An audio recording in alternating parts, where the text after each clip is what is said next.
Всем доброго времени суток. Сегодня выдалась прекрасная погода, тепло, где-то около 0 градусов. Идет небольшой снег. До этого он шел хлопьями такими красивыми. А сейчас такой маленький идет. Возможно, снег опять пойдет теми же хлопьями. Сегодня я выбрался в зимний лес. Со мной пошел мой брат. Так погулять по лесу, посмотреть красоту нашего русского зимнего леса. И, конечно, пожечь костер. Как же без этого? Смотрите, какая красота в лесу. Везде кухта лежит. Такой бахромой на деревьях. Красота. Сейчас в другую сторону камеру направлю. Там вдалеке мой брат. Снегу, наверное, по колено. В некоторых местах и больше бывает, где какие-то овражки, ямы. Там можно и почти по пояс провалиться. Снег такой плотный сейчас, поскольку все-таки температура около 0, где-то так. Вот такая вот красота. Кухта какая висит на орешнике. Бахромой такой. Мы с собой особо ничего не брали в лес. Так, пилу, топорик взяли, из еды вообще ничего не брали, поскольку ненадолго пришли. Сейчас будем костер разводить, поскольку... Давайте камеру. Вот так. Поскольку, как известно, в условиях выживания костер – это одно из основополагающих средств, которое поможет выжить, тем более в зимнем лесу. В первую очередь костер вам тут же дает тепло, столь необходимое для ночевки в лесу. Вы можете в котелке, либо в самодельном каком-нибудь выдолбленном бочонке, как назвать, согреть воду, прокипятив ее, опять же, избавившись от бактерий, от палочек разных кишечных. И плюс костра — это еще, конечно, психологическая поддержка в первую очередь. Костер ее дает в полной мере. Что ж, давайте начнем приготовление нашего костра. И в первую очередь, наверное, я пойду соберу труд. О чем я говорил. Вот такая вот снежная перина лежит в лесу. Следы наши с братом. Так вот все заснежено. Ладно. Там вон впереди березка. К ней я и направляюсь. Я добрался наконец до березы. Каждый шаг, конечно, в таком лесу дается с небольшим, но трудом. И береста. Сейчас соберу. Как она прям полосками такими отрывается. Папирус. Хоть летописи писать. Опа.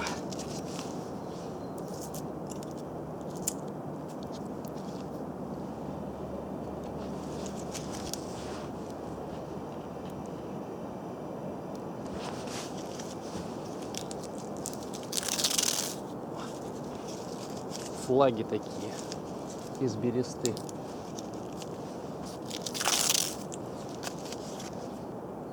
И самое главное, дерево от этого не страдает нисколько.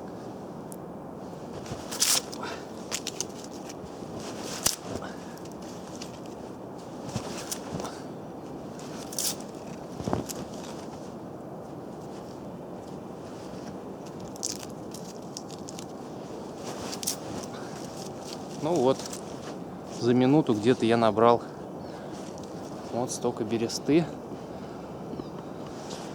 И я думаю, такого количества более чем достаточно для того, чтобы разжечь хороший костер в зимнем лесу. Поскольку кругом снег, бересту, естественно, на снег я класть не буду, чтобы зачем лишнюю влагу нам получать на ней. Она пока сухая, такая хорошая, я положу ее в рюкзак.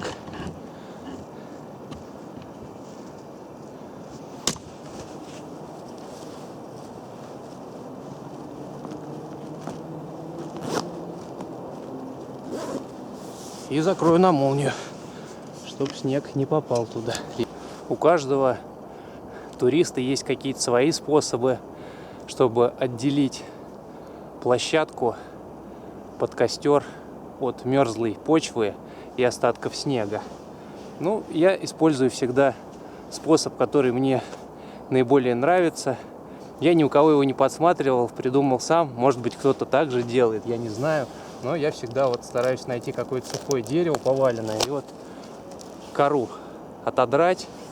Неважно, будет это березовая кора, ивовая, другого какого-то дерева. Но, тем не менее, она толстая и сухая, что самое важное. И позволит отделить маленький костер на первом этапе его развития от почвы влажной, от снега оставшегося, чтобы он мог разгореться и уже в дальнейшем ему не было это страшно. Ну вот мне удалось набрать вот такую вот охапочку коры березовой. Так что площадку я почти уже расчистил. Вот она под ногами. Не знаю, видно? Я думаю, видно вот так. То есть вот таким образом стараемся расчистить, поскольку тут снег по колено, то это плохо для костра. Ну и плюс здесь небольшая есть возвышенность, что тоже немаловажно.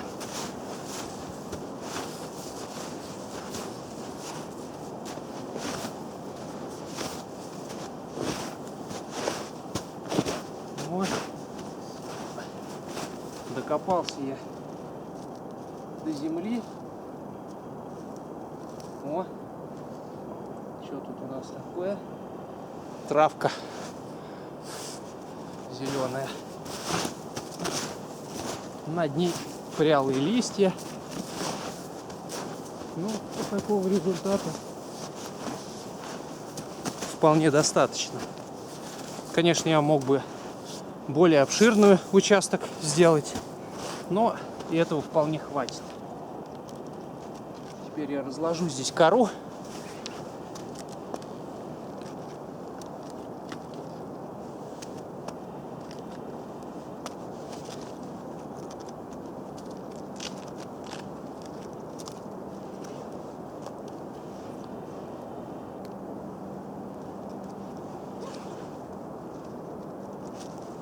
Вот так вот.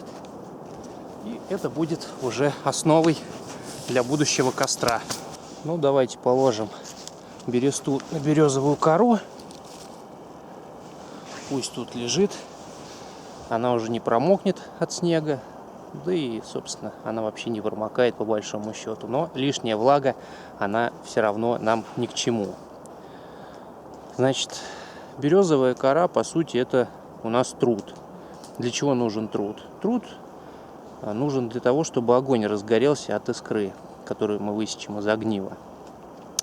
Опять же, труд может состоять из стружек, ну, вот коры, бересты в данном случае, опилок, ну и птичьего пуха, хлопкового пуха, хвои, сухой травы. Нужно понимать еще такое понятие, как растопка, да? Растопка используется для того, чтобы костер разгорелся уже непосредственно до такой степени, что можно будет подкладывать в него топливо уже больших размеров. И для растопки применяются хворост, кора, сухая трава та же, бумага, ну, можно ткань, пропитанную горючим, но это уже у кого это есть в наличии, опять же. То есть в данном случае береста является у нас одновременно и трутом, и растопкой. Ну, также растопка будет у нас совершенно вот такие маленькие, тоненькие веточки. Ну, чаще всего в лесу можно березовые такие найти. Они, как правило, висят, отвалившиеся с березы, на подлеске. Вот. Поскольку с земли со снега лучше не брать, поскольку там все-таки на них, как правило, лед может намерзнуть, они уже такие более сырые. Давайте я вот как раз вижу такую веточку. Сейчас я камеру на нее наведу и непосредственно вот на примере. Так. Ну вот видно, да? Вот веточка висит. Фокус на ней не хочет останавливаться. Но вот она висит, да? Пропадает, ладно. В общем, принцип, я думаю, понятен и ясен. И бывалым туристам вообще тут объяснять, собственно, нечего. Это так, небольшой такой ликбез. Вот, значит, опять же, да, чтобы разгорелось топливо, нужна растопка. Что такое топливо? Топливо – это сухие ветки деревьев, также более крупные их части. Вот, то есть это уже непосредственно тогда, когда костер наберет силу, можно будет, когда угли будут жаркие, кидать туда топливо. В данном случае это будет древесина. И в дальнейшем костер уже сам сможет о себе позаботиться и не потухнет у вас. Ну, место для костра, как все понимают, надо выбирать, стараться на небольшой возвышенности, чтобы, если снег той же зимой будет таять, он не стекал туда и, собственно, не погасил нам наши угли. Но в то же время, если мы находимся не в лесу, а на открытом пространстве, то нужно все-таки постараться выкопать какое-то углубление, чтобы ветер нам не задул наш костер, когда мы только начинаем его разжигать. Вот, собственно, и все. Вот брат мне уже принес вот таких вот веточек тоненьких. Это березовые веточки. Они будут стоять уже над корой и помогать растапливать нам топливо непосредственно. Давайте березовую кору нарвем и вот полосочками такими помнем ее, вниз положим, чтобы она лучше разгоралась и распределяла жар костра непосредственно по вот этой вот растопочке. Так.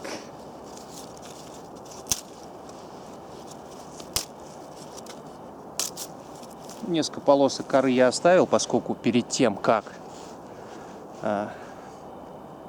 принести сюда огонь, я подожгу кору вне вот этой зоны, и уже с помощью нее, подложив ее к этой коре, я буду разжигать костер.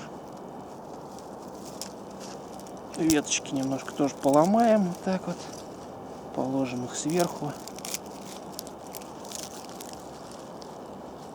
Вот такое вот гнездо маленькое пока получается. Ну, сейчас я еще принесу. Сверху накладываем более толстые ветки. Более серьезное топливо для костра. Костер я буду делать в виде вигвама. Вигвам хороший костер. На нем можно и пищу приготовить, и, конечно же, согреться, поскольку тепла он дает максимально много.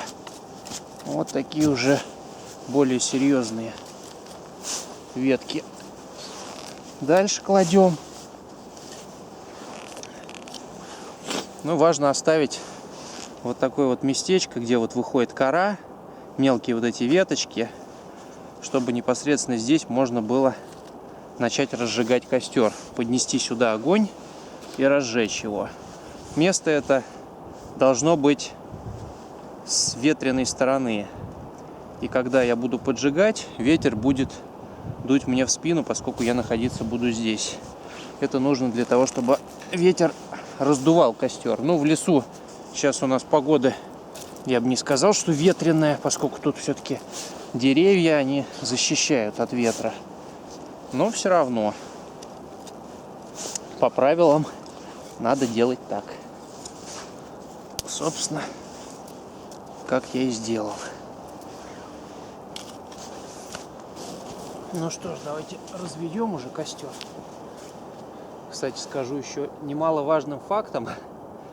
Вот рюкзак, видите, да, лежит у меня не очень далеко от костра. Лучше, да, вещи куда-нибудь положить подальше. Ну, в зависимости, опять же, от того, какой большой у вас будет костер. Поскольку, не дай бог, ваши вещи загорятся от костра, это будет мало приятно. Особенно в условиях выживания. Ну что ж, давайте подпалим бересту и начнем костер.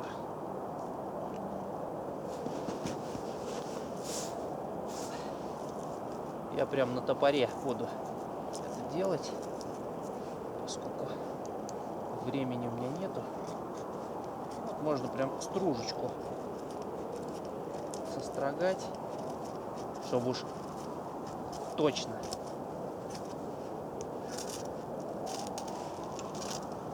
Все, вот она загорелась.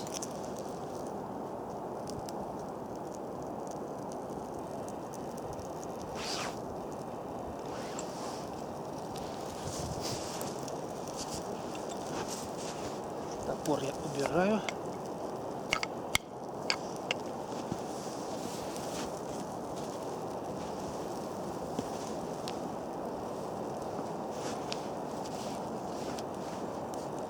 Ну вот видно уже березовые вот эти веточки тоненькие, они вспыхнули.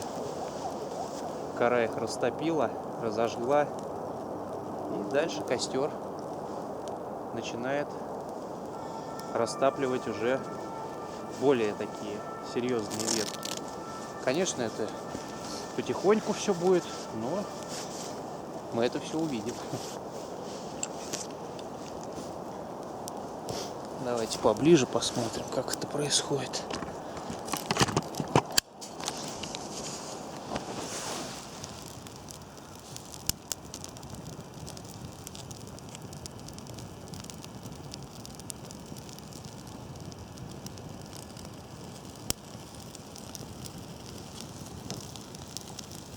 О, запах костра пошел по лесу. Веточки шипят, поскольку все-таки зима.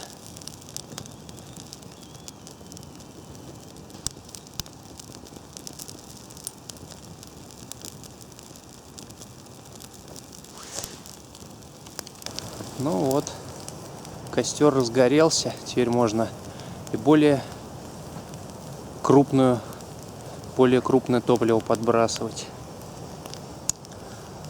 Выживание, в сущности, зависит от умения наилучшим образом использовать имеющиеся у вас в данный момент ресурсы.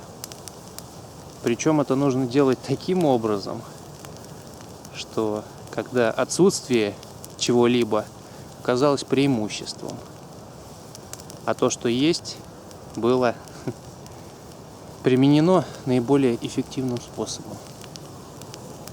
Огонь с давних пор является одним, как я уже говорил, из основных орудий человека. Огонь дает человеку преимущество над животными, ну и возможность выбора при освоении окружающей среды. Со времен эпохи неолита человек научился добывать огонь путем трения, возникающего при использовании таких орудий труда, как пила и сверло, а также высекая искры с помощью огнива. Но огниво. В то время, конечно, это не нынешнее огниво. Тогда использовался камень, кремень. Два кремня били друг об друга, получали крохотные по сравнению с теми искрами, которые дают нынешнее огниво. Но тем не менее. В каком бы регионе вы ни оказались, в пустыне, в тропиках или за полярным кругом, вам всегда будет нужен костер. Он поможет вам согреться, высушить одежду, приготовить пищу и горячее питье, защитит также от диких зверей. Ну и насекомых, поскольку летом, да, мошка, комары, гнус всякий, это все всем нам знакомо. Также костер будет источником света и сигналом бедствия. В случае того, если вы заблудитесь или попадете в какие-то экстремальные условия, в общем, какие-то неприятности произойдут. Ну и, как я уже говорил, самое главное, костер, он поддержит вас морально и даст вам силы для того, чтобы выжить. Это был костер Вигвам. Ну, как-нибудь расскажу вам другие виды костров и, конечно же, покажу. Надеюсь, вам было интересно. Увидимся на канале. Всем удачи!